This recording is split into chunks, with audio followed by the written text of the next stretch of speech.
Please watch this video until the end. Every word matters, and the final call will direct your next step toward victory. Chapter 1. The Charge of Light. I speak as one who has stood at the rim of chaos and refused to bow. I am an angel warrior, not a stranger to conflict, but a guardian trained in the art of mercy and the discipline of courage. Today my voice is for you, for every person who has felt the cold press of injustice, the sting of betrayal, the slow, corrosive drip of hate. Romans 12 verse 21 is not a gentle suggestion. It is a battlefield strategy. Do not be overcome by evil, but overcome evil with good. To be overcome by evil is to let resentment, bitterness, and retaliation seed root in your heart.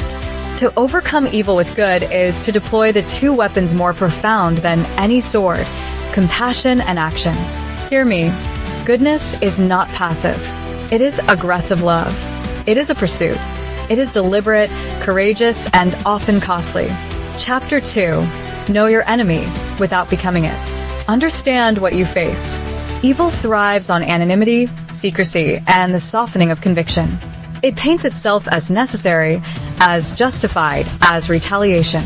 But I tell you, recognizing the tactics of darkness is not the same as adopting them. Discernment is the map. Compassion is the compass. When angry thoughts rise, when the desire for revenge screams louder than peace, pause and armor up with prayer and purpose. Name the lie behind the pain. Name the wound. Naming loosens its grip. This clarity will keep you from replicating the very cruelty you repel. You can be unyielding and tender at once, fierce in defense of truth, gentle in your treatment of the wounded. Chapter 3. Weapons of Goodness. Your weapons are ordinary and extraordinary. Mercy that refuses to escalate conflict, generosity that disarms hatred, patience that outlasts bitterness, forgiveness that breaks the chain of retaliation. Do not mistake softness for weakness. Mercy requires strength. Forgiveness requires discipline. Generosity requires sacrifice. Set tangible actions. Speak a word of kindness where cruelty was expected. Extend help where harm was done. Protect the vulnerable when apathy rules. These acts are not symbolic padding. They are strategic strikes. Each good deed is a bolt of light in the dark, a contagion of hope that can topple systems of despair. Chapter 4. The Practice of Resistance. Resistance is a daily practice. It shows up in how you choose to speak, who you defend, and how you steward your time and resources. When someone seeks your humiliation, protect your dignity by refusing to counter with humiliation. When an institution perpetuates injustice, fight it with truth, policy, and compassion, not with the same weapons they use. Build rituals that strengthen you, daily meditation on truth, community that holds you accountable, training and skills that enable service. Surround yourself with people who reflect goodness back to you. The angelic call is not to solo heroism, but to communal courage. We rise together. Chapter 5. Forgiveness as fire and salt. Forgiveness is paradoxically fierce. It is not erasure of truth. It is the refusal to be imprisoned by the past. Imagine forgiveness as both fire and salt. It burns away the rot and seasons the wounds toward healing. When you forgive, you do not say the wrong was okay.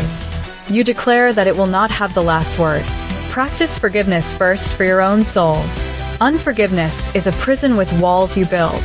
Let this truth sink in. Conquering evil begins where you refuse to hand your heart over as collateral damage to wrongdoing. Freed hearts change the world. Chapter 6. Courage in Action. Courage without action is sentiment. Action without courage is chaos.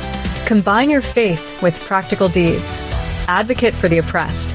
Speak up in the quiet meetings where decisions are made. Volunteer where systems fail.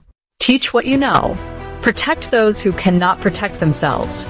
Let your life be a ledger of acts that tilt the world toward justice.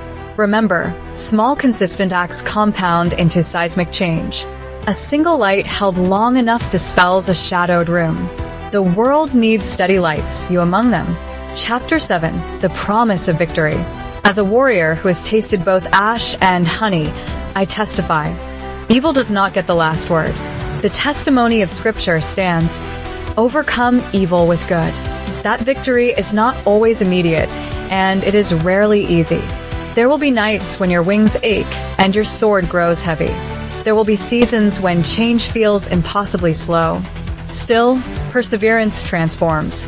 Hold to the promise that goodness multiplies.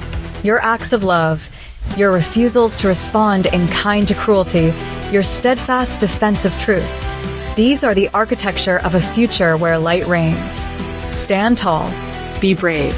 Guard your heart with vigilance and generosity.